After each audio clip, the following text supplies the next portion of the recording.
Gloire à Dieu. Je vous salue dans le nom de notre Seigneur Sauveur Jésus-Christ.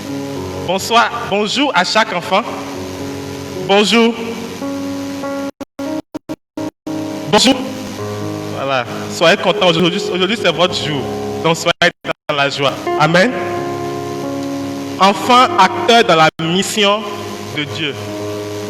Ce thème est un thème très important et je bénis la vie des responsables des enfants qui ont choisi ce thème en ce jour. J'ai fait un peu de recherche et j'ai trouvé que la population mondiale est estimée à 8,5 milliards d'individus. Et dans cette population, les enfants sont de 0 à 18 ans. Les enfants de 0 à 18 ans sont estimés à 4 milliards 80 millions, soit 48% de la population mondiale. Et quand nous voyons ces chiffres, nous comprenons que les enfants font presque la moitié de la population mondiale, de 0 à 18 ans. Presque la moitié de la population mondiale. C'est dans ce sens que nous comprenons pourquoi il est important, très important, d'impliquer les enfants dans une activité si nous voulons que cette activité marche. Si nous voulons qu'une chose marche dans ce monde, si nous voulons bouleverser le monde dans un secteur, si nous voulons faire quelque chose pour que le monde soit touché, il faut forcément qu'on implique les enfants parce que sans eux, vraiment, il y aura un retard. Ils font la moitié de la population mondiale. Et beaucoup ont compris cela dans le monde, les gens ont compris cela et ils ont placé des organisations. Vous allez voir l'ONU, l'UNESCO, des organisations qui permettent à ce qu'on implique des choses dans la vie des enfants pour qu'ils soient des instruments demain, pour qu'ils impactent demain. Et nous aussi, à l'église, nous devons comprendre cela. Nous devons comprendre que nous ne pouvons pas faire quelque chose si nous n'impliquons pas les enfants.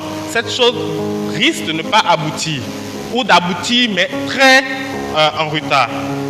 Et nous sommes sur cette terre, c'est pour faire avancer l'œuvre de Dieu. Nous sommes là, c'est pour la mission de Dieu. Dieu nous a créés pour que nous puissions annoncer l'évangile, pour que nous puissions l'adorer, pour que nous puissions partager la bonne nouvelle. Et c'est pour cela, si nous voulons atteindre notre objectif, si nous voulons que la mission de Dieu soit accomplie sur la terre, il nous faut impliquer les enfants.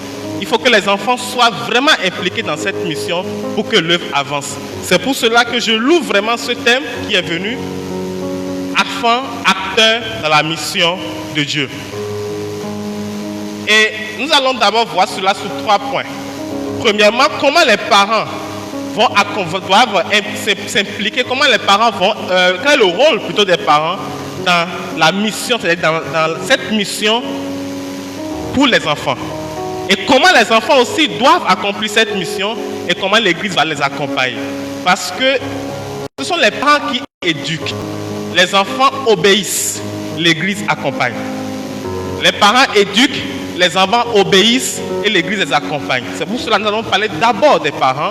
Après, nous viendrons sur les enfants. Nous allons voir comment l'Église va accompagner dans cette mission. Nous allons d'abord mieux comprendre le thème. Enfants, acteurs dans la mission. Nous allons mieux comprendre ce thème et ainsi nous allons définir un peu ces thèmes qui sont dans le thème général.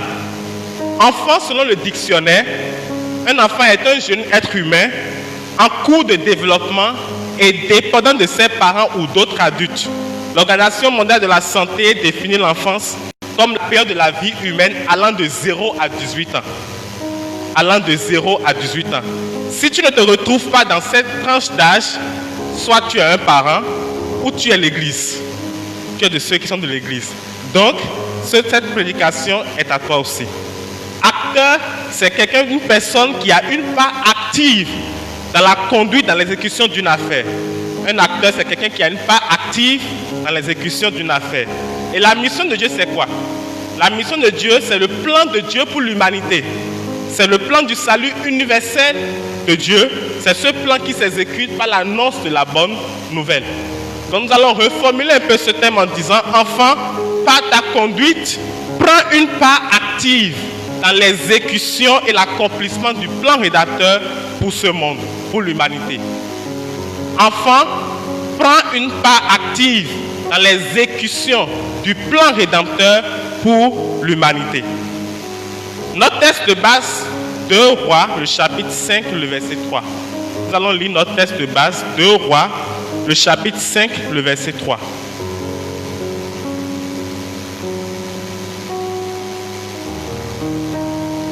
Et elle dit à sa maîtresse, « Oh, si mon Seigneur était auprès du prophète qui est à Samarie, le prophète le guérirait de sa lèpre. » Je reprends la lecture. Et elle dit à sa maîtresse, « Oh, si mon Seigneur était auprès du prophète qui est à Samarie, le prophète le guérirait de sa lèpre. » Nous allons un peu comprendre ce qui se passe dans ce texte.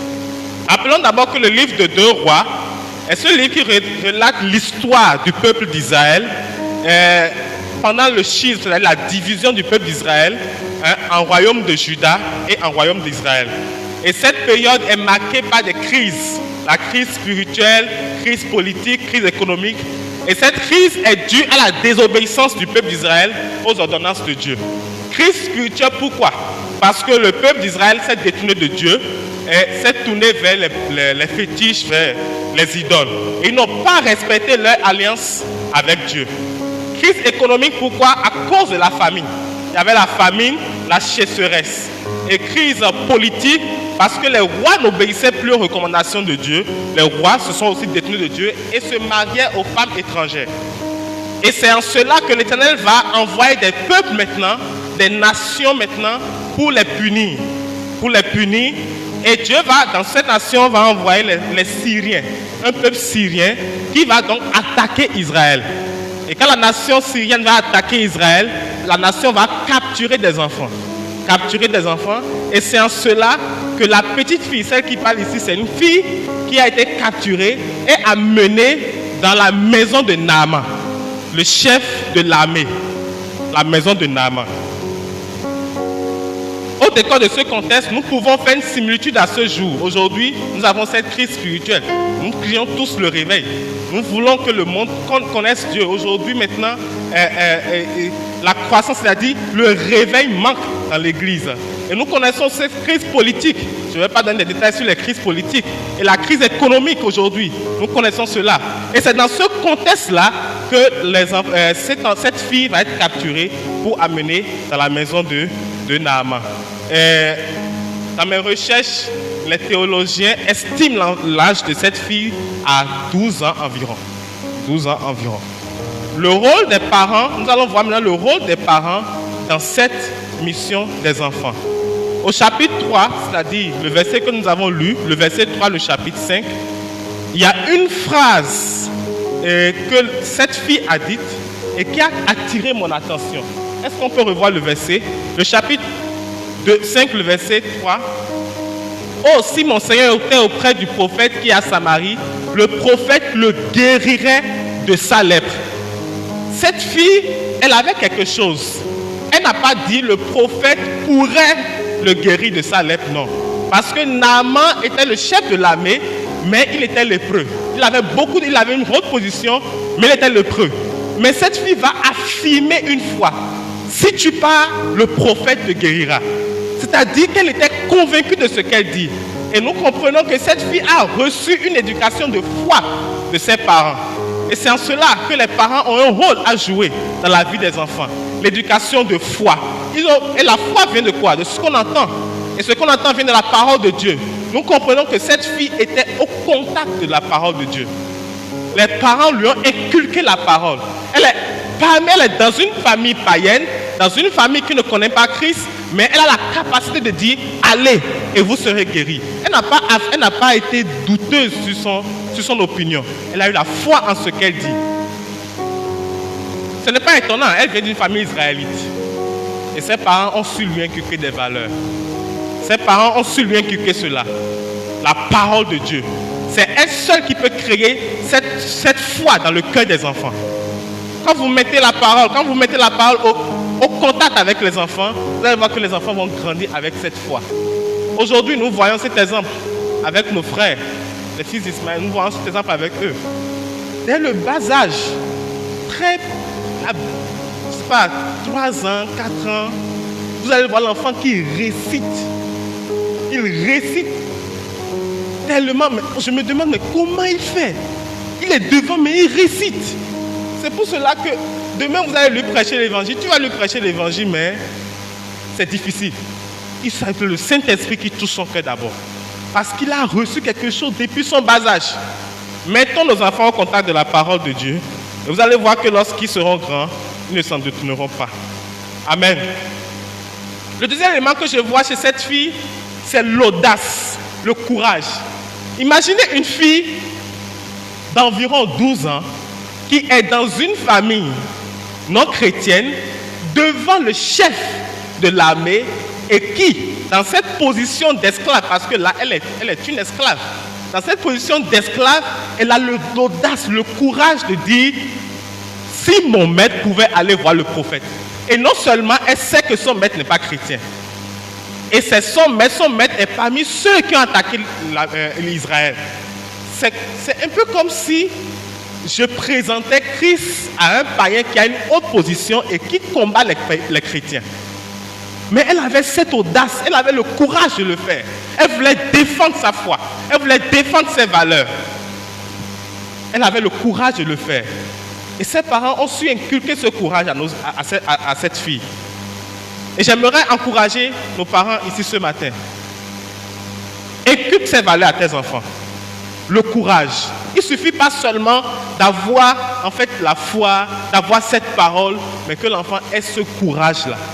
D'être devant une grande personne, une autorité, d'être devant le chef de l'armée, païen, et de dire, va et tu seras guéri.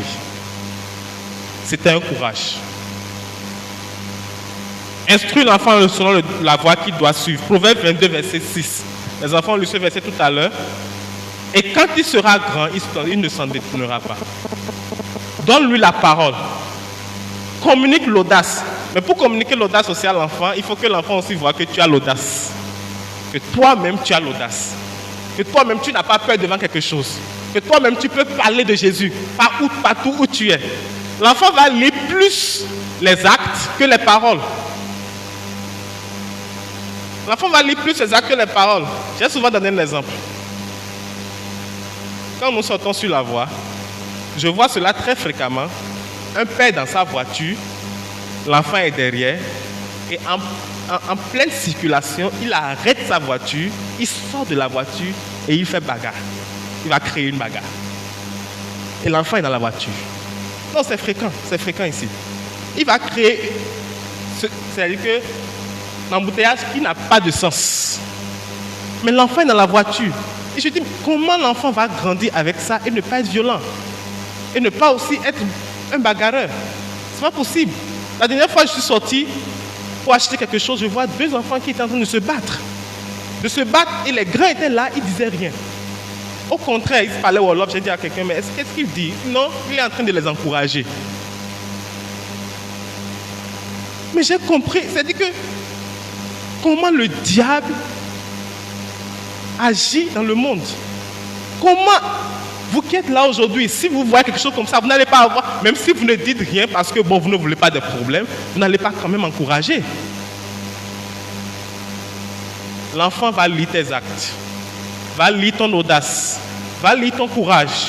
Et c'est en cela que lorsqu'il grandira, il aura aussi le courage et l'audace que tu as. Il va dire, mon papa m'a communiqué l'audace. Il m'a communiqué cela. Amen. Si je demande à un enfant ici de me décrire une église au Bénin, l'enfant ne pourra pas. Pourquoi? Parce qu'il n'a jamais vu une telle église. Décris-moi l'église de Cotonou. Il ne pourra pas. Parce qu'il ne l'a pas vue. Il n'a pas connu cette église. Mais décris-moi l'église de Thiès, Temple Emmanuel. Non, mais il va te dire que c'est une église à étage, carrelée. C'est une église bénie. Il va te dire tout ce qu'il peut dire. Pourquoi? Parce qu'il a vu l'église. L'enfant ne peut pas faire ce qu'il n'a pas vu. Il ne fera que ce qu'il a vu. Et s'il voit le courage, s'il voit l'audace, s'il voit que tu te mets au contact de la parole, s'il voit que tu es aussi un exemple, il fera la même chose parce que c'est ce qu'il connaît. C'est son monde, c'est ce qu'il a vu. Comment les enfants maintenant doivent être acteurs dans la mission de Dieu? Cette fille israélite a reçu des valeurs. Elle a reçu des principes auprès de ses parents. La particularité chez elle, c'est que même arrivée dans un cercle païen, elle va mettre ses principes en avant. Elle va défendre ses principes. Une chose est de recevoir les principes, et ça c'est le rôle des parents, mais une chose est de les défendre. Et là je suis en train de parler à nos chers enfants qui sont là ce matin. Tes principes que tu as reçus, il faut que tu les défendes. Il faut que lorsque tu arrives à un endroit, que tu défendes tes principes. Elle pouvait dire, bon, je me tais parce que, de toute façon, qu'est-ce que j'ai à dire dans cela? Je suis qu'un esclave. On ne lui a pas demandé de parler. Mais elle a parlé de son propre gré. Elle a voulu apporter un changement. Parce qu'elle a des principes qu'elle veut mettre en avant. Elle a des principes qu'elle veut valoriser. Lorsque tu as des principes, lorsque les parents t'ont donné des principes, ton rôle à toi, c'est d'obéir. De vivre dans l'obéissance. Dieu nous a choisis, il nous forme. Ce n'est pas un hasard si tu es dans une famille chrétienne. Non, ce n'est pas un hasard. C'est d'ailleurs une grâce que le Seigneur te fait. Il te forme, il te taille, il te prend du milieu d'eux, il t'amène dans un monde païen pour que toi tu puisses impacter. Pas que tu ailles et que eux ils t'impactent, ils t'imposent leurs valeurs. Elle est dans une famille païenne, mais elle n'a pas laissé les idoles, les fétiches de la famille païenne influencer sa vie. Non. Combien d'années elle a déjà fait dans cette famille? Et pourtant, le jour où elle a voulu parler, elle a parlé de Jésus. Elle a dit, allez, et allez voir le prophète et tu seras guéri. Elle n'a pas changé ses valeurs, malgré là où elle est. Il ne s'agit pas d'avoir des valeurs de se taire. Il s'agit de les avoir, mais aussi de les présenter quand il le faut et à tout moment. Aussi, quelque chose va me impressionner chez cette fille. Imaginez une fille de 12 ans environ qui sort d'une famille chrétienne, mais elle est sortie comment? On l'a capturée. On l'a amenée dans une famille païenne. Aujourd'hui, on aurait pu dire, mais tu m'as capturé, tu m'as fait mal. Hein. Tu m'as fait mal et tu continues de me faire mal. Parce que tu m'as fait sortir de mon confort et tu m'as amené quelque part où je ne suis pas à l'aise. Je suis ton esclave, je suis à ton service. Aujourd'hui, tu es malade, non? C'est bien fait pour toi. Reste comme tu es. Tu vas rester malade jusqu'à ce que tu vas mourir et moi, je vais partir maintenant chez mes parents. Mais elle n'a pas eu cette mentalité. Elle a plutôt voulu apporter un changement. Et je ne pense pas que quelqu'un aurait fait cela si cette personne n'a pas l'amour à donner. Je ne pense pas. C'est un amour profond qu'elle vient de manifester. C'est un amour profond qu'elle vient de démontrer. Tu m'as fait mal, 7. Tu m'as pris de ma famille, 7. Tu m'as amené ici, 7. Je suis à ton service, 7. Mais je t'aime et je veux ton bien. Et c'est cela qui doit être notre motivation, chers enfants. Quand tu vas au dehors, quand tu vas dans un monde païen, ne cherche pas à ressembler aux autres. Cherche à donner quelque chose. Tu dois impacter. Amen. Le Naaman est un chef de l'armée. C'est une grande personne. Mais cette fille est un enfant. Mais elle a eu la solution à un problème d'une grande personne. Si tu restes au contact de la parole de Dieu, si tu acceptes d'influencer, si tu acceptes que ta vie impacte les autres, tu verras que même étant enfant, tu seras un instrument, une solution pour les grandes personnes. Les grandes personnes qui ont des noms, je suis ça, je suis cela, je suis cela. À quoi ça sert si tu es, alors que la situation est là, tu n'as pas la solution? Je suis cela, je suis cela. Mais en tant qu'enfant, tu peux apporter une solution au problème des grandes personnes. Parce que en toi, il y a la personne qui est plus grande. Amen. Chers enfants, en toi, tu as Jésus-Christ. Jésus-Christ vit en toi. Il est en toi. Et comme il est en toi, il est la solution à tout problème. Et donc, quand il y aura un problème au milieu des grands, aie l'audace de dire Jésus-Christ est la solution. Amen. C'est ce que Dieu veut de nous. Ne dis pas je suis un enfant. Jérémie, dans son livre, le chapitre 1, Jérémie chapitre 1, verset 7 à 9, Jérémie disait à Dieu, je suis un enfant. Je ne peux pas. Je suis un enfant. Et l'Éternel me dit, ne dis pas, je suis un enfant. Car tu iras avec tous ceux auprès de qui je t'enverrai et tu diras tout ce que je te donnerai. Aujourd'hui, il ne faut pas dire que tu es un enfant. Non. Ne dis pas que je suis un enfant. Dieu mettra les paroles dans ta bouche pour que tu annonces l'évangile. Dieu mettra les paroles dans ta bouche pour que par ton comportement, par tes habitudes, par ton amour que tu donnes, tu puisses impacter à l'école, au service, tu puisses impacter partout où tu iras. Amen. Gédéon aussi disait la même chose. Dans Juge chapitre 16, verset 14. Juge chapitre 16, le chapitre 6 plutôt. Juge chapitre 6, le verset 14. Juge chapitre 6, le verset 14. L'Éternel se tourna vers lui et dit, va avec cette force que tu as et délivre Israël de la main de mendiants.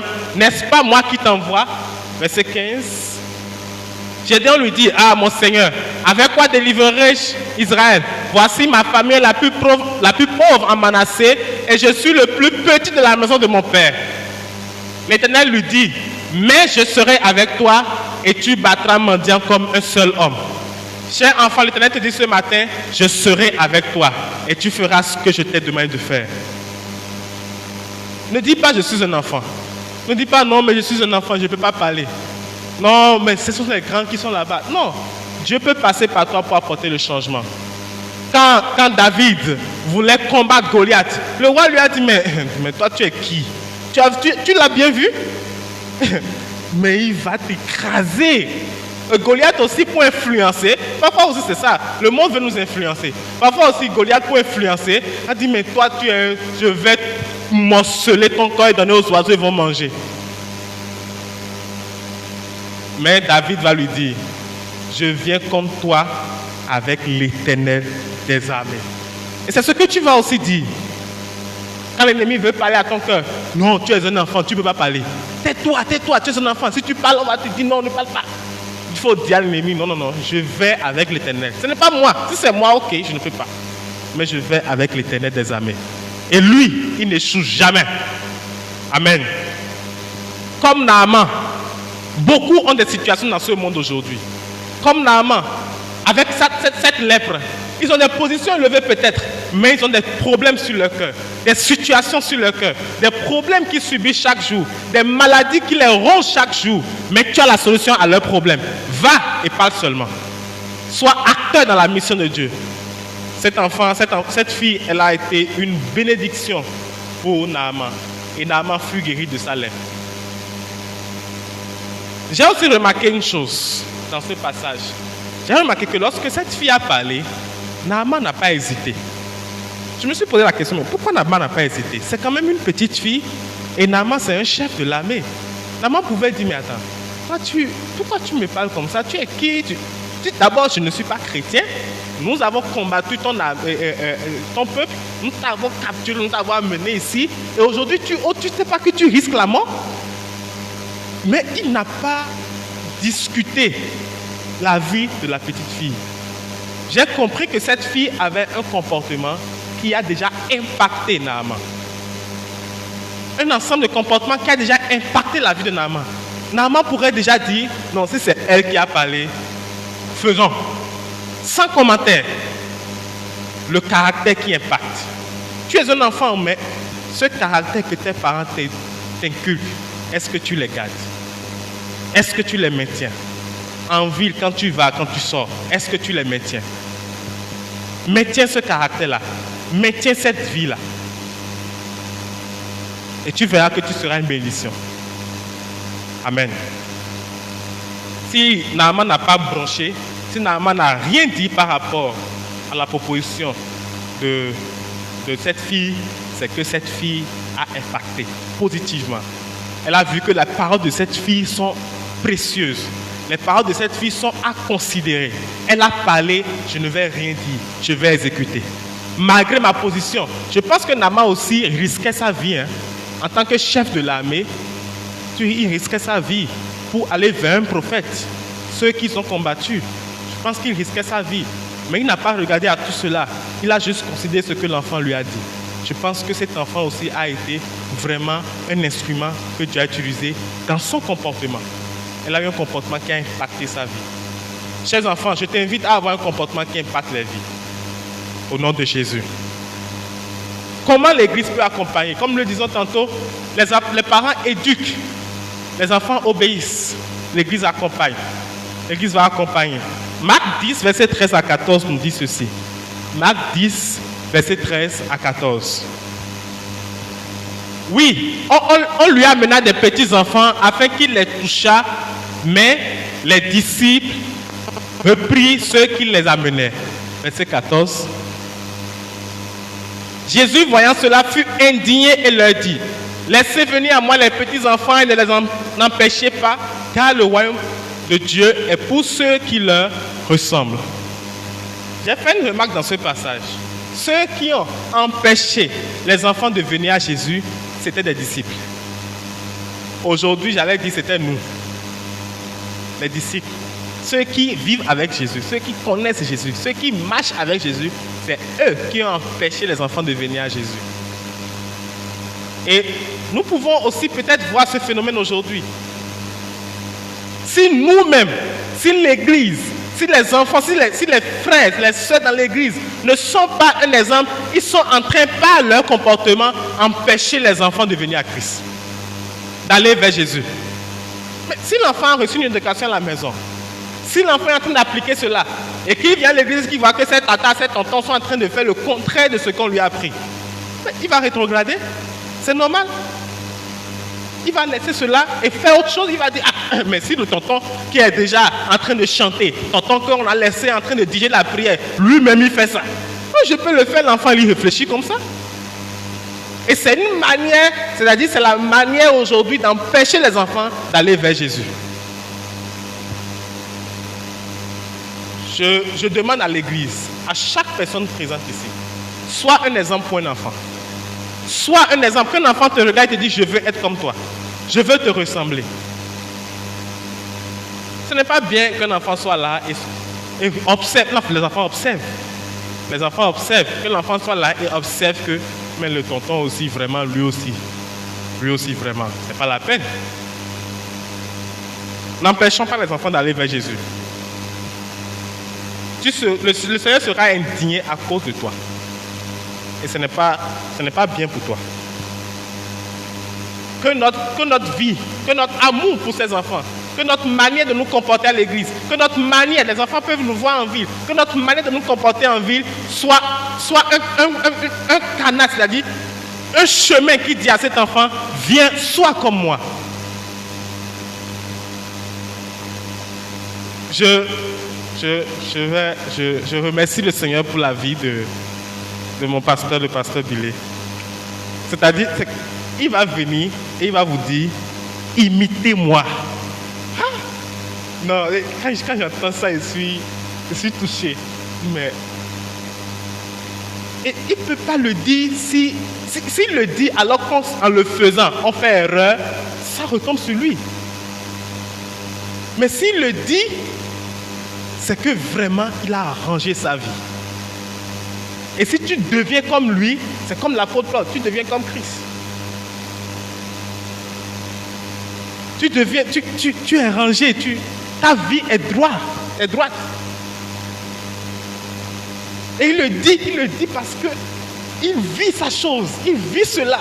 Et ça doit être, écoutez, ça doit être notre cri chaque jour.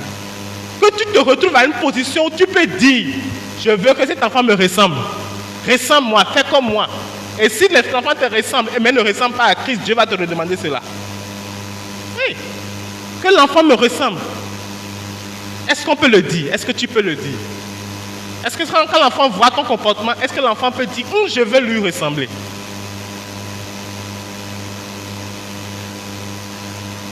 Je vais inviter aussi, en parlant d'église, le comité des enfants, des CODIM. Évitons l'oisiveté. L'oisiveté aussi est cause de péché. L'oisiveté peut rapidement amener dans le péché. Et si on occupe les enfants, tel que vous savez très bien le faire, on occupe les enfants, vous allez voir que les enfants vont grandir en sagesse et en intelligence, croissant dans la parole de Dieu. Impliquez les enfants dans l'évangélisation, dans les porte-à-porte. Impliquez-les. Qu'ils sortent aussi, qu'ils prêchent l'évangile. Oui, ils peuvent le faire. Ils peuvent le faire. Prions pour les enfants. C'est aussi en cela que l'Église peut accompagner les enfants. Prions pour les enfants. Ce n'est pas parce que tu n'as pas un enfant toi-même que tu ne peux pas prier pour l'enfant de quelqu'un, non. Prie pour quelqu'un, prie pour un enfant. Que cet enfant grandisse dans la sagesse. Les enfants font près de la moitié de la population. Si l'enfant est bien éduqué, c'est toute une génération qui est bénie demain. Encourageons les enfants dans ce qu'ils font. Encourageons-les. Quand vous voyez que l'enfant est en train de venir, encouragez-le. Et ça l'aide, ça le motive. Amen.